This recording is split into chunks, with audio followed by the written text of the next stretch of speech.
Morning, morning, morning, morning. It's an earlier day, an earlier start today. We've all got busy days. Nadia's off to loose swim in. I've got lots of things I've got to do today and got to crack on. But how are we all? So sorry, we are earlier. So I'm sure a lot of you are going to come to this much later on. I'm just going to pop And invest his entire... Just going to pop something in here. See if this makes me look less like a corpse with a hat on. Oh, facing the wrong way. Just give me 1 second. Should we warm it up? Oh, suddenly a suntan. How are we all? How are we all? Hi, Andrea in New Zealand. Yes, you have had the sentencing of the Christchurch murderer. Is that right? Hi, Andrea. Hi, Emily. Hi, DC. I hope you're all well. It's an early day. What else? Sunny. Looks like a nice day. We saw Tenet last night. The review will be going up later today. And I'm just been having a flick through the news. You're watching Hurricane Laura, Judith Huey. Are you in Hurricane Laura? Or are you watching it online? John Cameron, so early, just because we've got a busy day. And I didn't want you to not have a coffee moaning. So just bringing my daughter back to school today. First day back in Ireland, Grania Scarlett. Beautiful day here. Vanessa Hoggart, Joe Pardon, hello. Claire James, big support for your mental health chat. Thank you so much, Claire James. That's very kind of you. He got life with no parole. That's good. I'm talking. Is Tenet like a prequel to the original? To the original what? Inception. Do you mean? It's a bit Inception-y, but we'll talk about that in our review later. Just seen the teens off to school, first time in 6 months. Alison Baxter, wow, so lots of kids off to school today. That's interesting. Morning, Mark, I'm ill in bed. Julie D, I hope you get better. Shout out Julie Neary. Wayne W, of course you can, even though your name is Jacob. We've had a gorgeous sunrise here this morning in Thorne, Yorkshire. Janet Sharp. Torrential rain, Becky Hicks. Dawn C, a lovely morning in Lincolnshire. This is a very early start-ish spellality. Absolutely, yes, sorry about that. Hit the thumbs up if you're fans. There are now benefits people can claim on low-income while yes, Ashley Gardner, you're absolutely right. The government has committed a U-turn, hasn't it? Saying it will pay £182 to be paid to anyone quarantining in high-risk areas. You know, I'm not a big one for chasing the government down on U-turns. I think U-turns, you know, they're called U-turns by the press, but sometimes they can be after complete fiascos, like the exams fiasco. But other times it can be a government acknowledging they've got something wrong and they need to correct things. So I don't think it's always U-turn is necessarily a bad thing. Shows a willingness to change. Morning, Mary Dolling. Anne-Marie Franklin, Vanessa Hoggart, Dragon Rose. Sun's just come out, it has, hasn't it? Sarah Watkins, how are you feeling today? I'm all right today. I'm good, thank you. Always constantly sort of mindful and sort of attending to, you know, things at the edge. And I find 20/20 vision with mental health is a weird thing, isn't it? It's kind of like you always feel something's going to come into 20/20 vision. And I suppose, you know, our vision on the periphery here comes from the days of when we were hunters and hunted. And if you think about depression and anxiety and all that sort of stuff, the sense of being hunted or you know, certainly not hunting, but being hunted is quite real. Sue thought we have not yet watched the new Millie Bobby Brown Enola Holmes trailer. We will be reviewing it. Kiki has been thoroughly busy, but once Kiki's back, we're going to be reacting to that. We're looking forward to it. Of course, we paid a visit to the set on that film and caught up with Millie in a trailer and had lunch, which was very nice. So it'll be odd seeing the scenes that we saw them shooting, as it always is with any film. So Lucy Heaney, yes, thank you, Lucy. You've kind of taken me to my first subject. Now, the reason I wanted to talk about the Brad Pitt story is we were talking yesterday about Angelina and Brad and how we had a sort of odd lock-in at the NPG, National Portrait Gallery, with them both. I'm an increasingly bigger fan of Brad Pitt. I think he's maturing like a great wine. I think his acting's getting better. I think his performances are more sort of, there's a wider range to them. I'm not too convinced about the Bullet Train film that he's become part of, I think. But no, this story, I'm really pleased. You know, I know that lots of people were willing him to get back with Jennifer Aniston. There was lots of talk of that, wasn't there, at the award ceremonies last year. But this story gets me in terms of just some of the language that the journalists are using. So he's Brad Pitt's much younger girlfriend, Nicole Poturalski, is a mother with a secret name.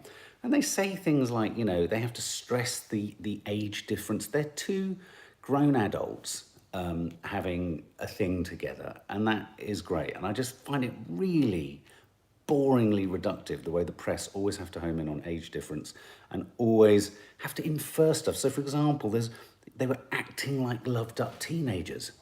I act like an absolutely moronic toddler most of the time, but, you know, so what? It just gets me. I just find the language is so pejorative, and it's just so sort of snidey and bitter and twisted. So I couldn't give a toss about their age difference. They're in love, they're a couple, they're grown, consensual adults. I think it's nice. I mean, he does say, rather funnily, doesn't he, if I was standing next to my mum, if he was standing next to his mum, he'd be called, you know, romantically sort of connected to her, because that's what everyone sees, don't they? They see Brad Pitt and they assume he is. But if he's found love, and if he's found, or even not love, if he's found fun, what the hell does it matter what the age difference is? You know, it just drives me mad. It's so reductive, it's so boring, it's so predictable, it's so shit. So I'm really chuffed for old Brad Pitt there. I have to confess, disappointed. He's one of my man crushes. I mean, you'll discover after Tenet, I've got a huge burgeoning man crush on Robert Pattinson at the moment. He's getting classier by the minute, isn't he? Although I did like him in The Lighthouse, where he was farting and swigging whiskey constantly with Willem Dafoe. So that's why that's in the titles. Not really about the news of it, but more about the constant tendency of the press to home in on age difference. It's so boring. In Plymouth, now this has led me to the other title, thing in my title, which is Coronavirus. Plymouth teens test positive after Greece holiday. This is the BBC News website. Is this really news? When they then say most of them had no or very minor symptoms of the virus. So it's, you know, it's a little bit, it's not to say that they shouldn't be dealt with, but is it a news story?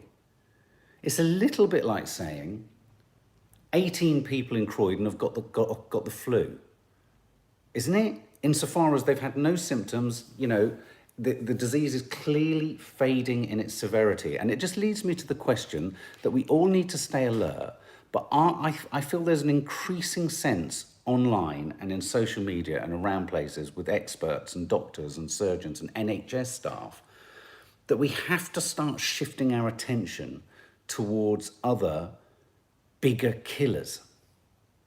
Do you not agree? What do you think? Do you agree, Ashley?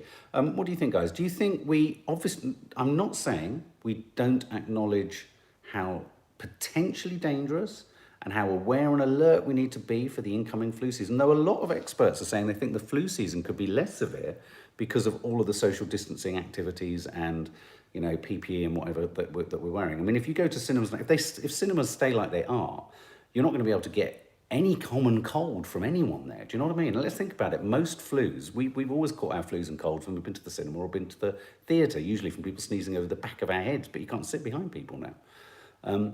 So do you agree? Do we agree? What do you think? Should we be concentrating? Should we prioritise, not forget coronavirus, and in prioritising, this is the thing that's getting really dangerous in the conversation, is if you say let's prioritise other illnesses because more people are actually dying of them, a lot of people then run at you saying, but what about the people who are suffering and have died from coronavirus? Look, when we talk about heart disease in the press, no one says to us, if we're talking about the heart, you know, look, there's a campaign for prostate cancer. No one says, but what about all the people dying of something else? There's not a swapsies going on here. It's everything, isn't it? It's the National Health Service, not the National Coronavirus Service. And so I just feel that we need to shift, not completely change, because you've got to be careful these days what you say. You've got to shift our emphasis and shift the optics and shift what we concentrate on. And this story, I thought, about effectively 30 teenagers coming back and they had no or very minor symptoms. So what this is a story about is testing that works. a system that we should have had in place far earlier. It's god-awful logic that we're going to have an increase in cases, which the press keep reporting like it's sort of, if you're testing more people. Test more people, you'll get more cases. When didn't people get the memo on that? It's really, really odd. So I'm just getting a little bit worried because I keep reading reports, more and more reports of people who had initial cancer tests and diagnoses, who had operations and biopsies cancelled. I'm thinking of lots of people with mental health complications who are just being sort of padded away and kept at arm's length. And, you know, there are lots of doctors and there are lots of people who work in the NHS who are saying that they're frustrated with the ways in which management have insisted that they don't flag up these worries. So I do think we need some, you know, just as we clapped for the NHS, we also need to clap for we need to put pressure on everyone for the NHS to attend to all the other things that they were dealing with. Because if the numbers are to be believed in hospital, presumably capacity is back to be able to cope with some of the other things that have been put on pause. That's all I feel. What do you think, guys? Discuss. Charlotte Roberts, my mum hasn't been able to have her B12 injections for 6 months because our doctor's surgery has been closed to protect us from COVID. I mean, lots and lots of doctor's surgeries have been closed. You're right, Mark, it's not headline worthy when Brad dates someone 30 years younger. That's an everyday event in Hollywood. But Keanu was almost given a Nobel Prize for dating a woman his own age. Very true, very true. Will people get too complacent if it isn't highlighted? No, and I think that's a very valid point, Shelley. But again, this presupposes that as human beings, we're not amoeba.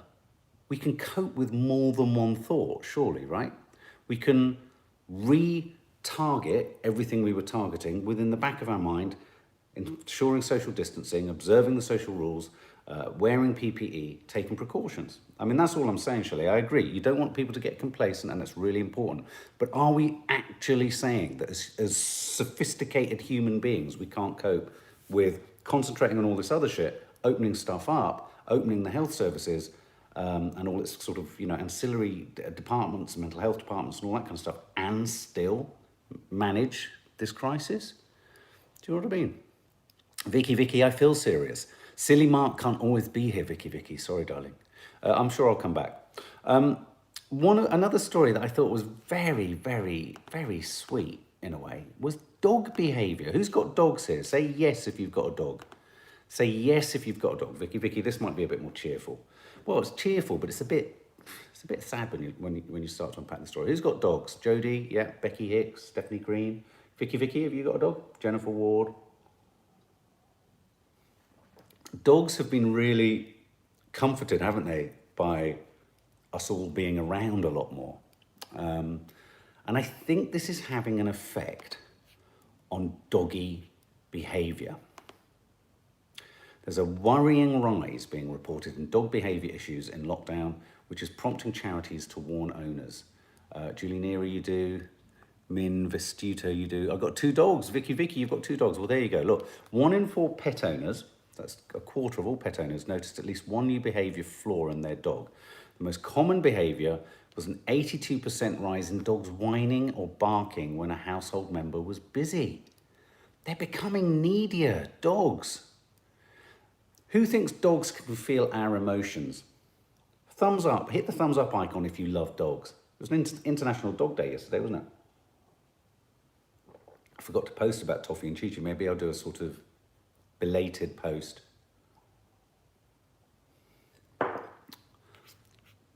Who thinks dogs feel our emotions? Yes, they definitely do. 100 needy and anxious. Yeah. Andrea Crash, absolutely. April Hill, Laura Taylor. They feel everything, don't they, Ashley? Who's heard the theory that, you know, when, this idea that dogs have ESP, extrasensory perception. Apparently, if I'm, say, at the Edit in central London, or I'm in town and working, and I open the door to my car to get into the car to come home, the dogs here, their ears and eyes will come up and they'll sense that I'm en route home. Did you know that? Apparently, real proper scientific studies have been done. Cats do it as well, do they, Cornish cream? Yeah. Yeah. Isn't that, there's something about that that's lovely. I have to confess, me and the girls loved, it wasn't as good as we thought it was going to be, The Secret Life of Pets. I do love the idea of what dogs and cats do when you're out. Victoria Helm, your dog licks your tears. Oh, I thought you said your ears. That's so sweet, does it? Oh. Sorry, I'm just thinking about that. Unfortunately, Toffee just licks my sweat. I know it's pretty disgusting, but whenever I do a workout, there must be some mineral that comes out of me that's so rare. Because Toffee goes nuts for it, and I only let her do it when the others aren't here because it makes them all feel disgusted. Laura Giles, absolutely agree. They know when you're coming. They also know when you're poorly. Paigey, just question mark. When you first started vlogging online, how long was it until you was noticed? Noticed? It was really sweet, actually. Me and Maddie yesterday had a late lunch before we saw Tenet, and the manager, I don't know if she's watching, of the Five Guys in Covent Garden, came over and said she was a fan, which was so sweet, and she was so lovely. So if you hear this or see this, thank you for being so lovely and warm. We love warm, lovely followers, which is what most of you are. Maybe it's the salt, Christine Saunderson, or maybe it's the Diet Coke coming out of my forehead. Who knows? Have a good day at work, Steph Schultz. I too have got a busy day here. That's why we're so early. So dog behaviour. Dog behaviour. Say now whether you're a dog person or a cat person. Dog person or cat person. Say dog or cat. Come on, I want to see. Oh, Sarah Randall, message retracted. I love it when I see that. What did you say? What did you say? Was it naughty? Dog or cat? Or both? Andrea Crash, you're right. Both. Emma, Emily, both. Oh, lots of boths. Oh, lots of boths. Might go tonight. Both, but I do have 4 cats. Mark, tell Nadia that Robin got through her operation. Oh, I'm so pleased, Lynn Aoki. Oh, will do, will do. That's such good news. Cat, both. Lots of boths. Both. I have to confess, I'm more of a dog person. Cats amuse me. I'm allergic to cats, so that's my problem. But cats amuse me. It's like they take no bullshit, do they? And they take no prisoners. You think they're fluffy and soft. Dogs are the stupid ones. And cats are just like, so wily, aren't they? They don't give a fuck. Excuse my language, sorry, sweared. Swore. I do swear. Guinea pig person, Lisa Pryor. Jane M. Horses, says Nanny Di. Nanny Di was a horses person. Scared of the claws and cats. I did a film years ago called, you're not going to believe the title. They foisted it on us, but it's quite a good one. Psycho Pussies. We did a film about psychotic cats once. We filmed a cat in America that just attacked everyone. It was crazy. Cats and dogs are both special creatures inside, Charlie. It's true, it's true. Okay, if you had to describe what type of dog you would be in the dog world as a person, write down the kind of dog you would be in the dog world. I think I'd be, don't know what I'd be. What would I be? My favourite dog is a Weimaraner. But I think I'd probably be, a sheepdog. They're a bit, aren't they? A bit bipolar and a bit up and a bit down. King Charles Spaniel, Springer Spaniel, Victoria Helm, Marjorie McCormick, King Charles Spaniel. Sharon Bostock, Pug, Lorraine Owen, Westie, Lynn Aoki, a Springer, Belinda Adams, Labrador, Becky Hicks, Cavapoo, Rachel Elizabeth, Katy Perry's finally had a baby. Oh, good, that's good news. Borzoi, Alice McMichael, Min Vestuto, Bulldog. I love a bulldog. Me and the girls, Maddie and Kiki, love the facial. We love that. Mini Schnauzer, Nikki Marco. Oh, that's so good. I like Schnauzers, actually. Emma Emily, you would be a Spaniel. Would I? Yeah, I know what you mean. They're a bit mad, aren't they? They kind of... God, I remember an ex of mine had a Spaniel that leapt over someone in the family's legs just in the kitchen on the floor and then died, just like that. Scotty Dogs, Lynn Aoki, Saluki, Debbie Vanderkran, German Shepherd, Mama Gilly, Andrea Crash, Italian Spinoni Dog. Wow, what's that? That sounds very specific. Sounds like something you eat and you put olive oil on. I'd be a blue tick coonhound. Wow, my mutt is half coonhound, half husky. Wow, Jodie. What kind of dog do you think Nadia would be? I think she'd be an Afghan hound.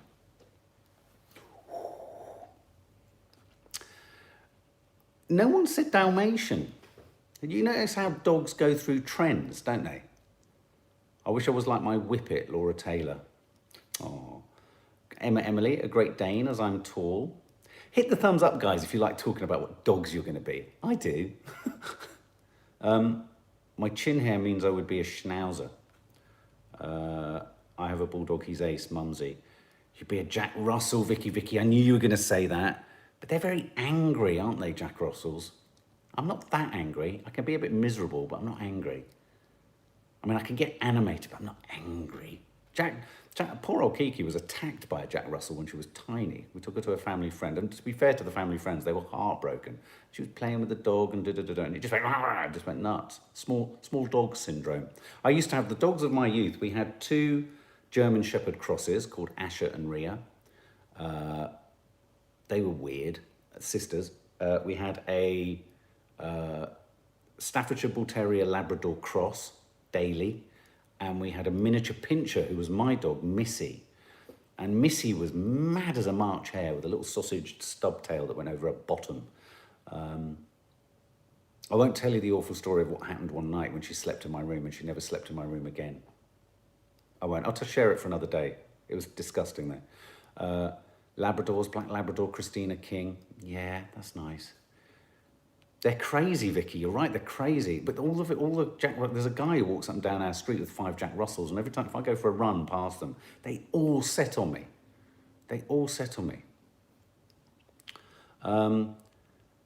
James McMahon, you had a German Shepherd when you were growing up. Now, obviously, flipping over sort of seamlessly to America, we can't ignore the things that are going on in Wisconsin at the moment. Is there anyone from Wisconsin on here? Anyone from America who's got their finger on the pulse over there? The Jacob Blake story, shot 7 times by a police officer. Am I right in thinking he was shot in the back? But more worrying about that story is the chap who went sort of militia style shooting people. He shot 2 people, didn't he? But I understand he's been caught, hasn't he? I understand this sort of soul trading operative with a gun. I mean, I do find it rather perturbing when characters like him decide to head off. It's like, well, you're not in a movie. I mean, I do think sometimes, unfortunately, in some of these stories, you see them, shot in the back 7 times, Henrietta Henson. It's terrible, isn't it?